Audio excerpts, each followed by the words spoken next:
Passing judgment. Iowa voters again judging judges. The question centers on Iowa Supreme Court Justice David Wiggins. Should he be retained on the court or not? We'll hear the arguments on this edition of Iowa Press. Funding for Iowa Press was provided by Friends, the Iowa Public Television Foundation. Iowa banks know you want honest advice about how to best reach your financial goals, whether it's financing and education, buying a new home, growing a business, or funding retirement. Iowa Banks, Iowa Values. MyIowaBank.com. For decades, Iowa Press has brought you politicians and newsmakers from across Iowa and beyond. Celebrating 42 years of broadcast excellence on statewide Iowa Public Television. This is the Friday, September 28 edition of Iowa Press. Here is Dean Borg. During this past week, 2 campaign buses have been traveling in Iowa. In one bus, Family Leader Organization head Bob Vander Plaats and campaigners along with him, making a case for voting not to retain one of the 4 Iowa Supreme Court justices who must have voter approval in this election to continue serving on the High Court. The campaign is targeting one of those 4, Justice David Wiggins, to be removed from the court. And that's because he was part of the unanimous 7-0 Iowa Supreme Court decision declaring the state's law prohibiting same-sex marriage as unconstitutional. Voters 2 years ago decided against retaining 3 of Justice Wiggins' colleagues in that decision, including the previous Chief Justice. But another bus, sponsored by the Iowa Bar Association, was following Bob Vander Plaats around the state this week, advocating for retaining Justice Wiggins. And one of those advocates is with us today, Iowa Bar Association President Cynthia Mosier, and sitting beside her, Bob Vander Plaats. Welcome to Iowa Press. It's good to be here. Thank you. We don't want to talk about the bus tour, but we want to talk about what you were saying on that bus tour and asking the questions today. Cedar Rapids Gazette political writer James Lynch and Radio Iowa News Director Kay Henderson. Mr. Vander Plaats, this past week during one of the news events that you held around the state, you said it would be harder this time around to encourage Iowans to remove Justice Wiggins. Why did you say that? Well, Kay, it's kind of the coach in me. When you win a state championship, as we did 2 years ago, when we held justices accountable, Baker, Strait, and Turnus, and in a record turnout, and over 500,000 Iowans voted to hold them accountable. But now you have to gear up your base again and say, okay, we won that state championship. The other 4 didn't resign as we asked them to do to protect the integrity of the court. They stayed on. Now Wiggins is up for retention. Now we have to remind them and re-engage them. And anytime you get the team back into the locker room and say, but now we have to do it again, that will always be a more difficult battle. But I believe after this week, I think it's a very doable battle. Ms. Moser, the Iowa State Bar Association was not involved in the 2010 campaign on this issue to the degree that you are this year. Why? In 2010, we had a different situation. Obviously, prior to 2010, we had nearly 50 years where our judges and justices had stood for retention every 6 or 8 years, depending on what level of the judiciary they sit at. We had never had a judge or justice removed from the bench. So it was an entirely new situation. The Bar Association did strongly advocate for the retention of the 3 justices who were on the ballot in 2010. However, the timing of our judicial retention survey, which at that time we referred to as the judicial plebiscite, was later in the year. It came out toward the end of September. So we were not in a position to start our advocacy efforts until October. We certainly recognized that if we were going to educate Iowa citizens about the quality of our judiciary and to make recommendations on the retention of those judges and justices on the ballot, it was important to move that date forward. Bob, you talked about thinking of this as a coach would. It appears the playing field has changed since 2 years ago. A poll done for Justice Not Politics, which supports retaining Justice Wiggins, found 48% support retention. It also found that among both Democrats and Republicans, there's been movement towards supporting the Varnum decision. And more telling, among independents, the support for that decision has grown from 27% in 2009 to 51% now. Does that make it harder? I mean, are attitudes changed beyond the point of making your case and winning this campaign? No, I think freedom is always a strong issue.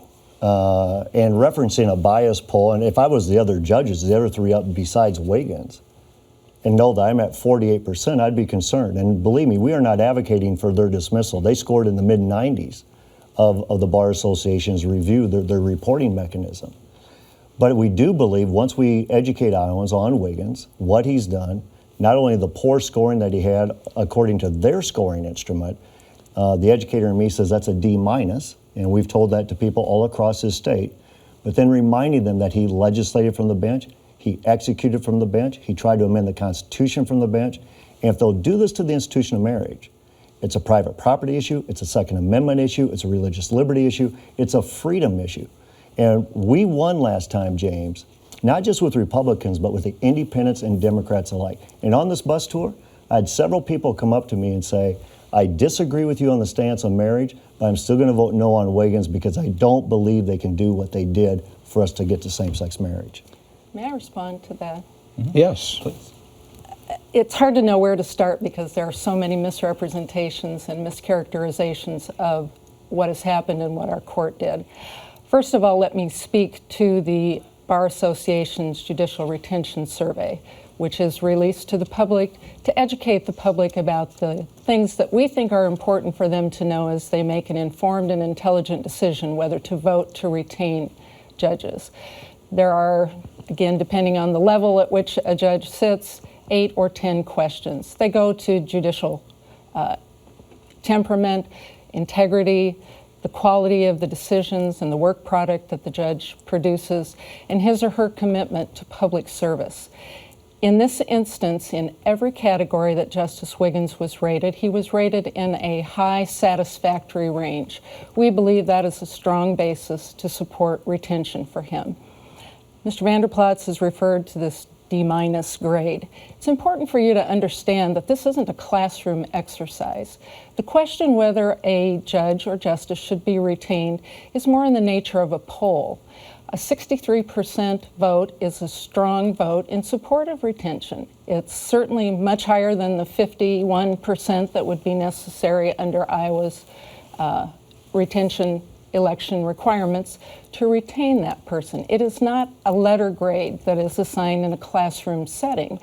And in this instance, it's more in the nature of a poll or a referendum.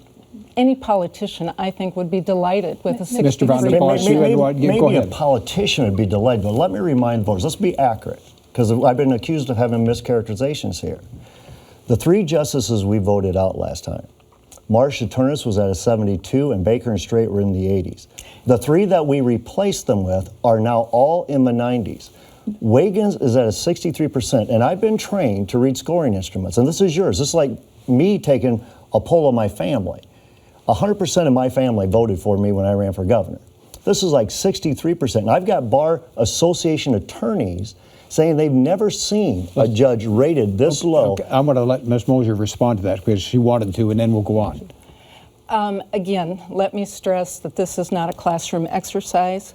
This is a poll or a referendum, and there was a strong majority supporting the retention of Justice Wiggins on the bench.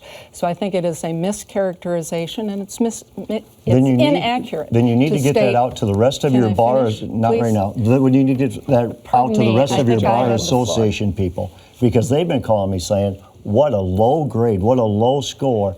And matter of fact, they're quite insulted that the Bar Association is traveling the state saying to retain somebody with this low of a score. Go ahead. The fact of the matter is a strong majority of our members support what we're doing. Our Board of Governors voted unanimously to support the action plan. They are the elected representatives of our members. Certainly we have some members who take issue with our position, just as you have members of your Republican Party who take issue with your position. That's to be expected in a democratic society. The fact remains, however, that Justice Wiggins, when you look at the Judicial Retention Survey, scored in the high satisfactory range on every question that was asked and deserves to be retained. And let me add, the rating wouldn't make a difference to you. It didn't make a difference to you in 2010 when Justice Strait, Ternus, and Baker were on, and they rated in the 70s and I want to 80s. move on, Mr. Van der Plas. Let's stay with your metaphor in saying that you wanted to remind and re-engage the base.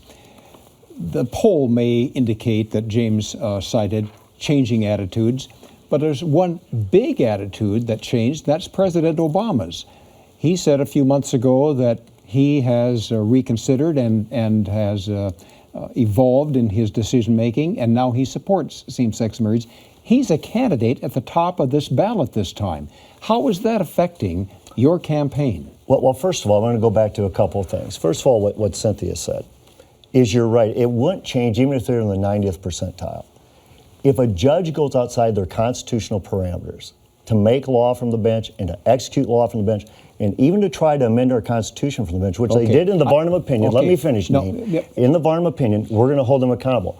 What you're asking with President Obama, that he's evolved on same-sex marriage, I think most people see that as a political reality that he felt he needed to evolve there.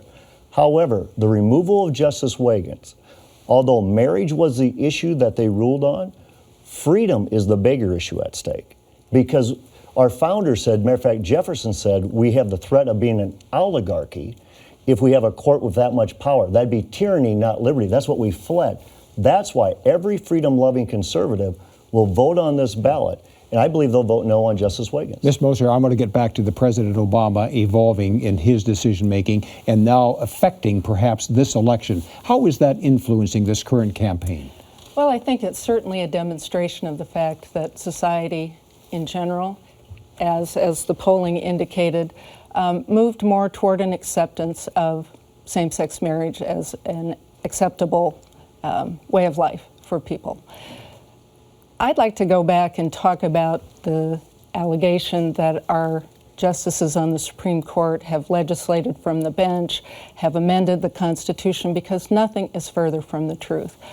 Our judges and justices take an oath when they're sworn in to uphold and defend the Constitution of the state of Iowa, and that is precisely what they did here.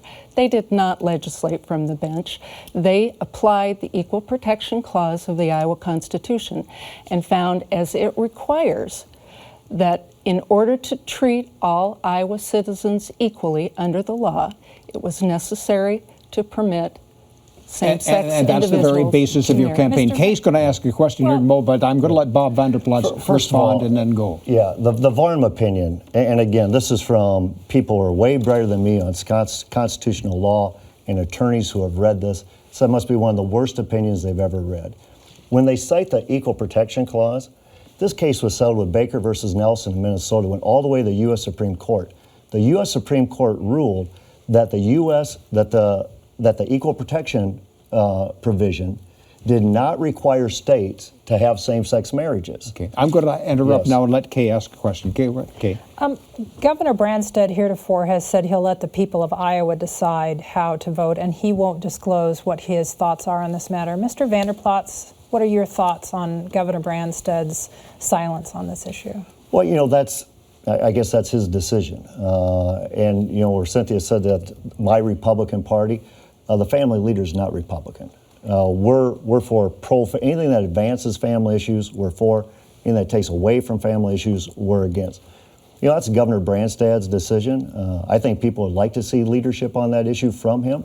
Obviously, we just had one of his peers, Governor Bobby Jindal, out here, who a lot of people respect, a very bright man, talking about judicial activism. Senator Santorum, an attorney who's also read this opinion, very concerned about judicial activism. Ms. Moser, you had Christine Branstad, who happens to be Terry Branstad's niece, speak at a rally in support of Justice Wiggins. Why did you do that? Christine is a member of our Fair and Impartial Courts Committee, which has been working since mid-2011 on developing the Bar Association's position with respect to retention of all of our judges and justices. As a member of that committee, she has been very actively involved, and she volunteered. So you weren't trying to telegraph something about Terry Branstad? No, it's frankly a coincidence, but one that we're happy to have occur. She's a very, very effective speaker and feels passionately about this issue. And I do want to make clear that the position of the Bar Association is not limited to the retention of Justice Wiggins. We have advocated for the retention of all of the judges and justices on the ballot. Jim Lynch? Yeah, Bob, I was going to ask you, you've had your differences with Governor Branstad. You ran against him. How do you feel about giving him the opportunity, if you're successful and if he runs for re-election, that he could appoint all 7 justices to the Supreme Court by the end as this runs its course? People he appointed in the past were part of that Varnum decision, including the justice that wrote that unanimous opinion. Do you have any concerns about that? You know, I don't have that many concerns about it. What we'd like to see, when we voted their 3 off, we would like to see a whole new process of how you appoint judges to the bench. The Bar Association has got a heavy influence on who becomes our high court justices, and that's why they have so much at stake here. That's why they're so passionate about protecting that institution versus defending the Constitution.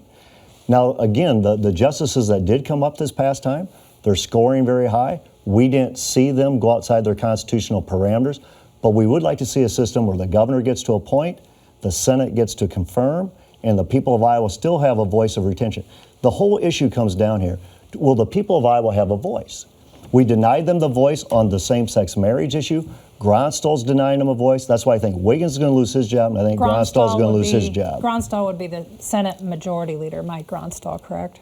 He would be the Senate Majority Leader now. For people who aren't following this closely. Now he would be, but in the future, probably not. Does the Bar Association have a concern about one governor appointing all 7 justices? And do you have a response to Bob's comment about direct election or changing the method of electing judges? I certainly do, because I think it points out that there is a much broader agenda at play here. It is not just the removal of a justice that they believe acted improperly. There's a much bigger agenda here, which is a wholesale change to a system of selecting judges, our merit selection process, which has served this state so well for 50 years. I do want to speak just for a moment, if I could, to the selection process and Bob's allegation that it's dominated by the Bar Association. Nothing could be further from the truth. The Bar Association does not play any role in the selection of the individuals who serve on the Judicial Nominating Commission. It is a commission that is made up half of lawyers who are elected by the members of their respective judicial districts. You do not have to be a member of the Iowa State Bar Association to be elected. Let me interrupt just to have you respond to this question. Should Justice Wiggins be taking more of an active part in his own retention? I'll just say that he was invited to be on this program as a solo guest today, and he declined. Is that the correct low profile that he should be taking in what you say is such a strategic decision? Obviously, that's his decision to make. I certainly support that decision. I think it must have been a very difficult one for him. The Code of Judicial Ethics does allow judges to form campaign committees to raise money and to campaign in a retention election. Our judges and justices have wisely, I believe, chosen not to get involved in the sort of partisan exercise that is taking place here. I think it's a courageous decision on his part. Michael Streit, who was one of the justices removed 2 years ago, said this week that it's naive to think that the justices can stay above the fray, that they need to have an all-out campaign to stay on the bench. It sounds like you disagree with that you prefer the low profile and that you prefer that Justice Wiggins not be front and center in the campaign. Again, I think it's obviously a decision that each individual judge or justice needs to make for him or herself. Speaking for myself, I applaud that decision. I think it's a courageous decision because it underscores the judge's commitment to remain impartial, fair, and objective. I know you want to respond to that quickly. Well, the campaign strategy is, everybody saw Wiggins come out with Des Moines Register saying that he was going to actively defend his position on the court. He said that in Des Moines Register in a Sunday article. Then it comes out and he says, I'm going to plead the fifth. Right after he pleads the fifth, the Iowa Bar Association's going on a tour. All this stuff is coordinated. And when they say, we've had 50 years of good, well, you know what it is? The courts have same-sex marriage going on in the state of Iowa. The law has never changed. 595.2 is still in the books, as Dwayne Alons reminded us in Orange City yesterday, of one man, one woman marriage.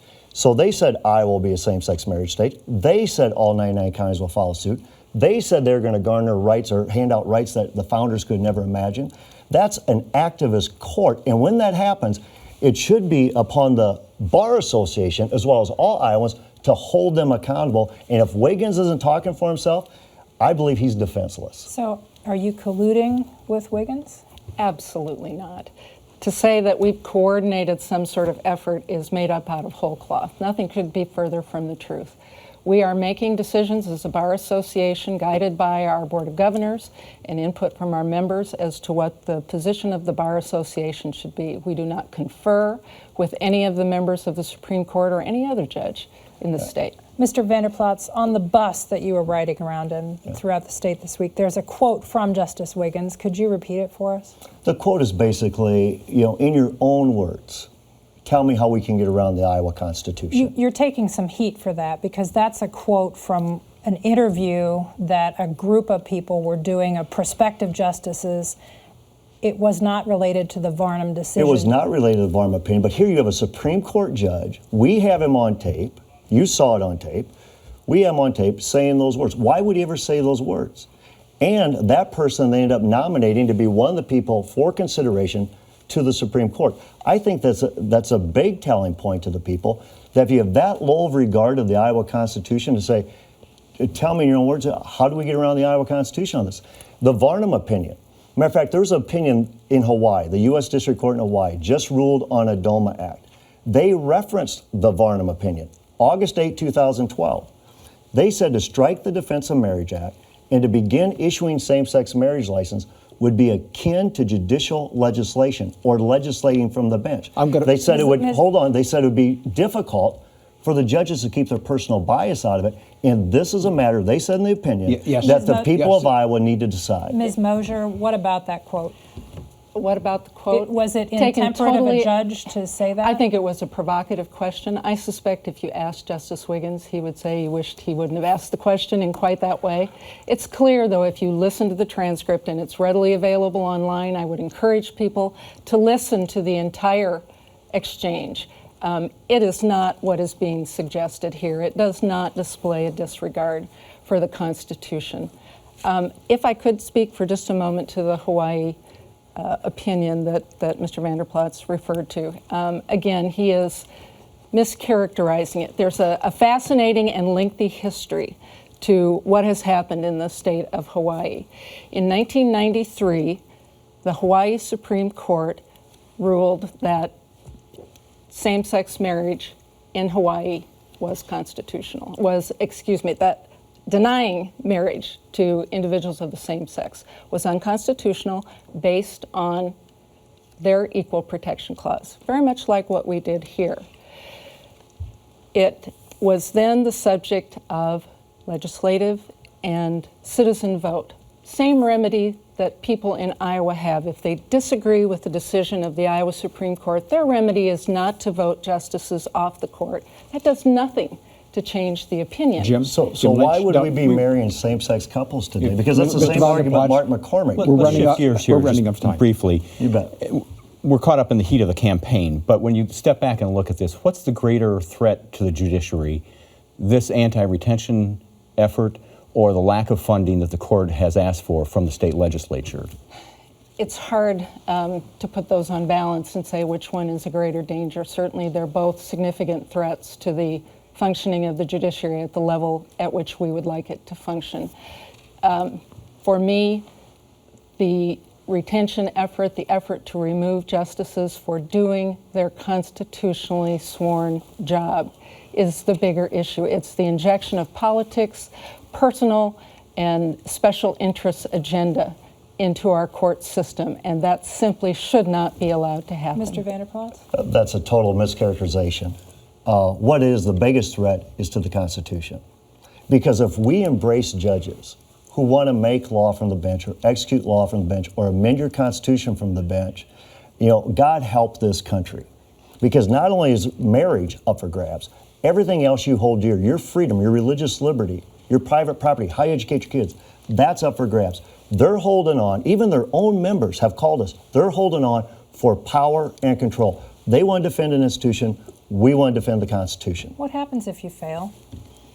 We still did the right thing. You've heard me say before about my boys. You'll never be right when you do what's wrong, but you'll never be wrong when you do what's right. This is an effort worth fighting. Ms. Mosier, what happens if you fail? I think it is a very frightening time for the state of Iowa. It means increasingly that our judges are going to have to look over their shoulder to see what special interest group, what politician, who is going to be attacking them for doing their job.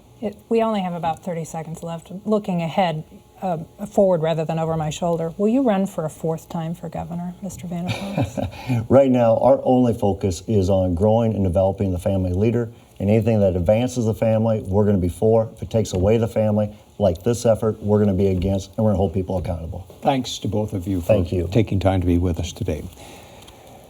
As Election Day nears, Iowa Press is going to be taking Iowa Press on the road in the coming weeks. We're highlighting congressional races in all 4 districts of Iowa with live debates. Now here's a preview. In 4 consecutive weeks in October, IPTV will hold Iowa Press debates across the state in each of Iowa's congressional districts.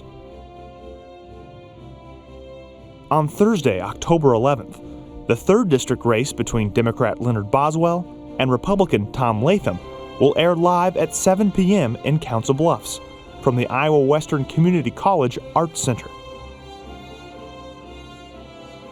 On Tuesday, October 16th, the 2nd district race between Democrat Dave Loebsack and Republican John Archer will air live at 7 p.m. from the DMACC campus in Newton.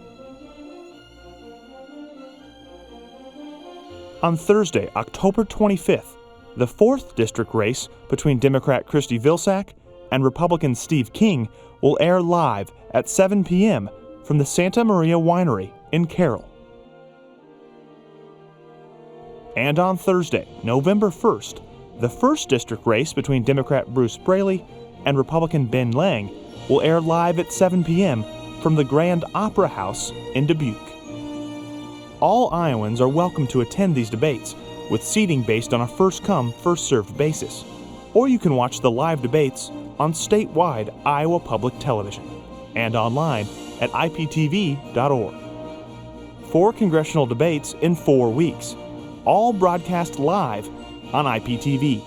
We hope you'll join us for each expanded edition of Iowa Press.